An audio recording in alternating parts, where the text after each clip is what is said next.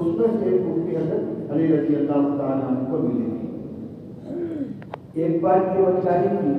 دوسری یہ کہ نیچے حضرت حمزہ رضی اللہ تعالیٰ عنہ کا جو واقعہ ہے اس میں ایک جملہ آیا ہے حل انتم الا عبید العبید. ظاہر یہ بہت سخت جملہ ہے کہ نبی صلی اللہ علیہ وسلم کو اپنے باپ اپنے آبا کا غلام قرار دیا ہے. اس کی توجیہ کرنی پڑے گی. وہ کیا ہے؟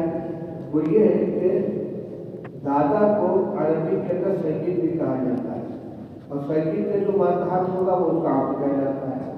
جی اب حضرت علی اور رسول اللہ صلی اللہ علیہ وسلم دونوں عبد المطلب کی اولادی میں سے تو ہے.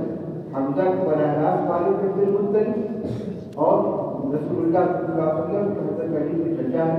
ہر وقت عبید اللہ عبید یہ آبائی کے علی کا مطلب یہ ہوا کہ میرے باپ کے بادشاہی تو ہو. مطلب یہ کہ تم میرے سامنے بالادستی کا معاملہ مت کرو. مگر چونکہ یہ حالت نشہ میں تھے اور ابھی نشہ حرام نہیں ہوا تھا اس وجہ سے رسول اللہ صلی اللہ علیہ وسلم نے اس کو معذور قرار دیا. لیکن یہ معذوری صرف اس جملے کے استعمال پر جو حکم عائد ہوتا ہے اس کے سلسلے میں تھی. نشے کی وجہ سے ظلم کو ہماری سامان کو معاف نہیں کیا. چنانچہ مصنف ابن ابی شیبہ کی روایت میں صراحت ہے کہ رسول اللہ صلی اللہ علیہ وسلم نے حضرت حمزہ سے دونوں اونٹوں کا تاوان دلوایا. دونوں اونٹی کی قیمت حضرت علی رضی اللہ عنہ کو انہوں نے ادا کی. چلیے. وبه قال حدثنا عبد العزيز بن عبد الله قال حدثنا ابراهيم بن سعد عن صالح عن ابن شهاب اخبرني عروه بن الزبير ان عائشه ام المؤمنين رضي الله تعالى عنها وعنهم اخبرته ان فاطمه بنت رسول الله صلى الله عليه وسلم سالت ابا بكر الصديق بعد وفاه رسول الله صلى الله عليه وسلم ان يقسم لها ميراثها ما ترك رسول الله صلى الله عليه وسلم مما افاء الله عليه. فقال لها ابو بكر ان رسول الله صلى الله عليه وسلم قال لا نورث ما تركنا صدقة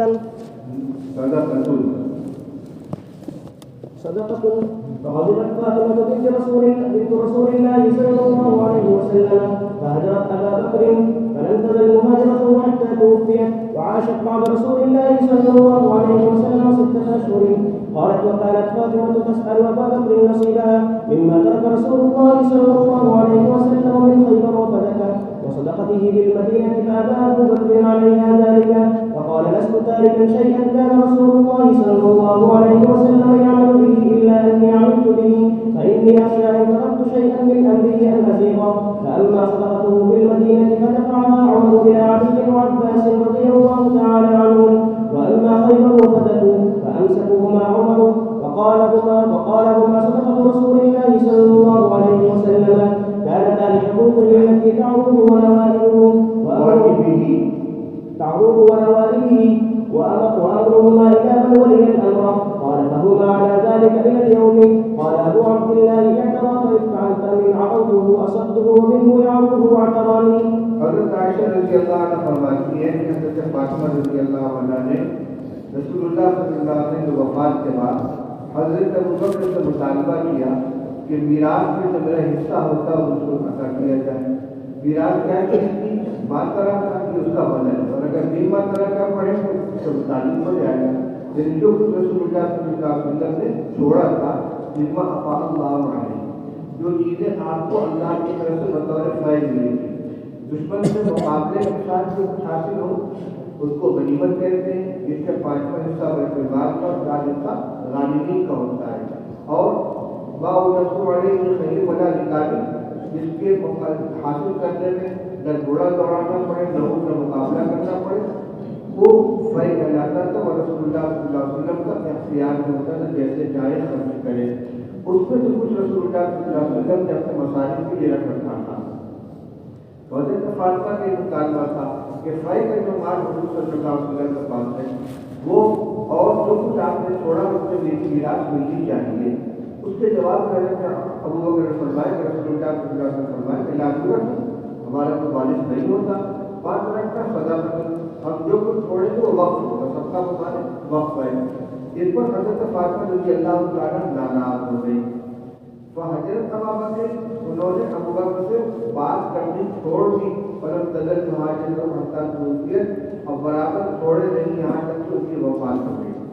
اب یہاں خیال یہ ہوتا ہے کہ حضرت ابو بکر رضی اللہ تعالیٰ عنہ نے ایک شریعت حکم کا حوالہ دیا اور آگے تفصیلی روایت آ رہی ہے کہ حضور صلی اللہ علیہ وسلم میری ارشاد لاتی رسومات رکھا صدا قتل، اس کے حضرت علی بھی قائل ہے، حضرت عباس بھی قائل ہے، اور 4 صحابہ حضرت عمر کے بعد بیٹھے تھے انہوں نے اس کی تصدیق کی۔ پھر حضرت فاطمہ رضی اللہ تعالیٰ عنہ دادا کیا ہوئی، ہمارے حضرت نے فرمایا تھا کہ یہ ترک تعلق والا حضرت نہیں بلکہ اقتباس ہے۔ انہوں نے سمجھا تھا کہ اس کو حصہ ملے گا اور حکم کے سامنے آ گیا تو کچھ ملنے والے نہیں ہے، اس سے ان کی طبیعت کے اوپر اثر پڑا۔ یہ اقتباس کہلاتا ہے، یہ ترک تعلق نہیں ہے۔ اور مہاجر کا مطلب نہیں ہوا کہ پھر اس سلسلے میں انہوں نے حضرت ابو بکر رضی اللہ تعالیٰ عنہ سے پوری زندگی کوئی گفتگو نہیں فرمائی اور نہیں کہتے تھے۔ حضور کی وفات کے 6 مہینے بعد حضرت فاطمہ کا انتقال ہو گیا تھا۔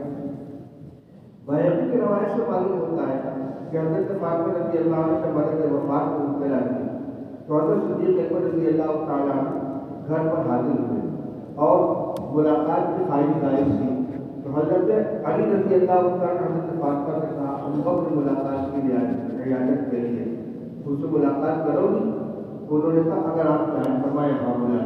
چنانچہ پردے کے ساتھ حضرت ابو بکر آئے اور بیٹھے اور اپنا موقف بیان کیا کہ میں نے میراث میں حصہ نہیں کیا تو وہاں آپ کا تعلق بہت عزیز ہے، لیکن میں نے تو حضور صلی اللہ علیہ وسلم کی ہدایت پر عمل کیا ہے۔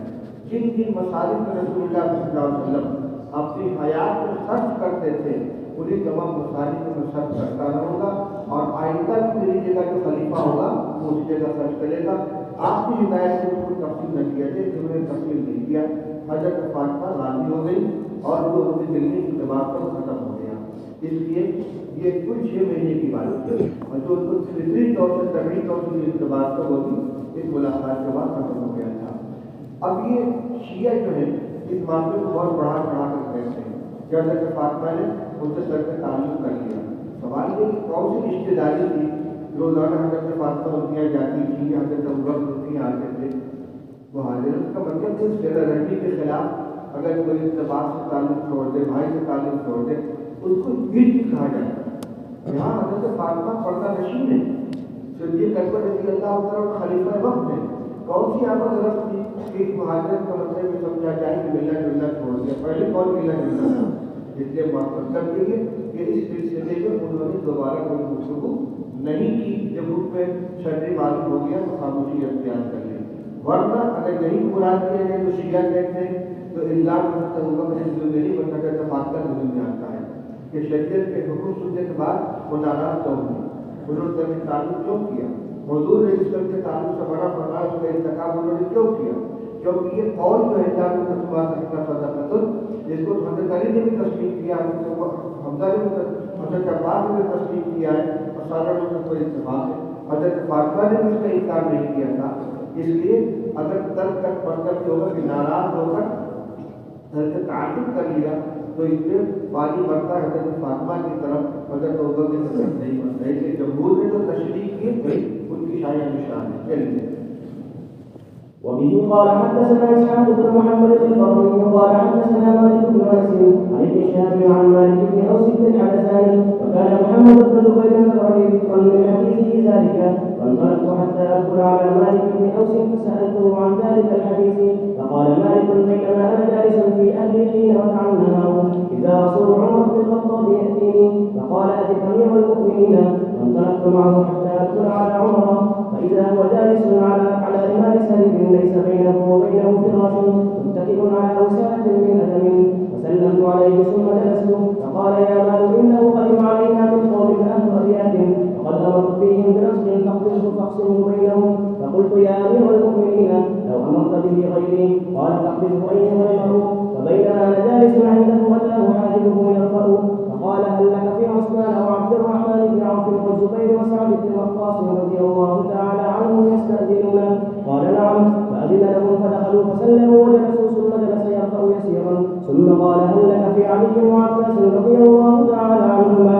قال نعم. فأذن لهما فدخلا فسلما فجلسا فقال عباس يا أمير المؤمنين ائت بيني وبين هذا وهما يختصمان فيما أفاء الله على رسوله من مال بني النضير. فقال الرهط وأصحابه: يا أمير المؤمنين، اقض بينهما وأرح أحدهما من الآخر. فقال عمر: فإذكم أنشدكم بالله الذي بإذنه تقوم السماء والأرض، هل تعلمون أن رسول الله صلى الله عليه وسلم قال: لا نورث ما تركنا صدقة. يريد رسول الله صلى الله عليه وسلم نفسه. قال الرجل: قد قال ذلك. فأخبر عمر على علي وعباس رضي الله تعالى عنهم، فقال: أنشدكما بالله، هل تعلمان أن رسول الله صلى الله عليه وسلم قد قال ذلك؟ قال: قد قال ذلك. قال عمر: فإني أحدثكم عن هذا الأمر. إن الله قد خص رسوله صلى الله عليه وسلم في هذا البيت بشيء لم يعطه أحدا غيره. ثم قرأ: وما أفاء الله على رسوله منهم فما وجدتم عليه من خير ولا ركاب، ولكن الله يسلط رسله على من يشاء، والله على كل شيء قدير. فكانت هذه خالصة من رسول الله صلى الله عليه وسلم، والله ما احتاجها دونكم ولا أستأثر بها عليكم، قد أعطاكم ووسعها فيكم حتى بقي منها هذا الباب. فكان رسول الله صلى الله عليه وسلم ينفق على أهله نفقة سنة من هذا المال، ثم يأخذ ما بقي فيجعله وجعل مال الله. فعمل رسول الله صلى الله عليه وسلم بذلك حياته. أنشدكم بالله، هل تعلمون ذلك؟ قالوا: نعم. ثم قال لعلي وعباس رضي الله تعالى عنهما: أنشدكما بالله، هل تعلمان ذلك؟ قال عمر: ثم توفى الله نبيه صلى الله عليه وسلم. فقال أبو بكر: أنا ولي رسول الله صلى الله عليه وسلم. فقبضه أبو بكر فعمل فيها بما عمل رسول الله صلى الله عليه وسلم. والله يعلم إنه فيها لصادق باطل راشد تابع للحق. ثم توفى الله أبا بكر، فكنت أنا ولي أبي بكر، فقبضتها سنتين من إمارتي أعمل فيها بما عمل رسول الله صلى الله عليه وسلم وبما عمل فيها أبو بكر. والله يعلم إني فيها لصادق باطل راشد تابع للحق. ثم جئتما لتكلماني، وكلمتكما واحدة وأمركما واحد. جئتني يا عباس تسألني نصيبك من ابن أخيك، وجاءني هذا يريد نصيب امرأته من أبيها. فقلت لكما: إن رسول الله صلى الله عليه وسلم قال: لا نورث ما تركنا صدقة. فلما بدا لي أن أدفعه إليكما قلت: إن شئتما دفعتها إليكما على أن عليكما عهد الله وميثاقه لتعملان فيها بما عمل فيها رسول الله صلى الله عليه وسلم، وبما عمل فيها أبو بكر، وبما عملت فيها منذ وليتها. فقلت: ما أدفعها إلينا؟ فبذلك دفعتها إليكما. فأنشدكم بالله، هل دفعتها إليهما بذلك؟ قال الرهط: نعم. ثم أقبل على علي وعباس رضي الله تعالى عنهما، فقال: أنشدكما بالله، هل دفعتها إليكما بذلك؟ قالا: نعم. قال: فتلتمسان مني قضاء غير ذلك، فوالله الذي بإذنه تقوم السماء والأرض لا أقضي فيها قضاء غير ذلك، فإن عجزتما عنها فادفعها إلي فإني أكفيكماها.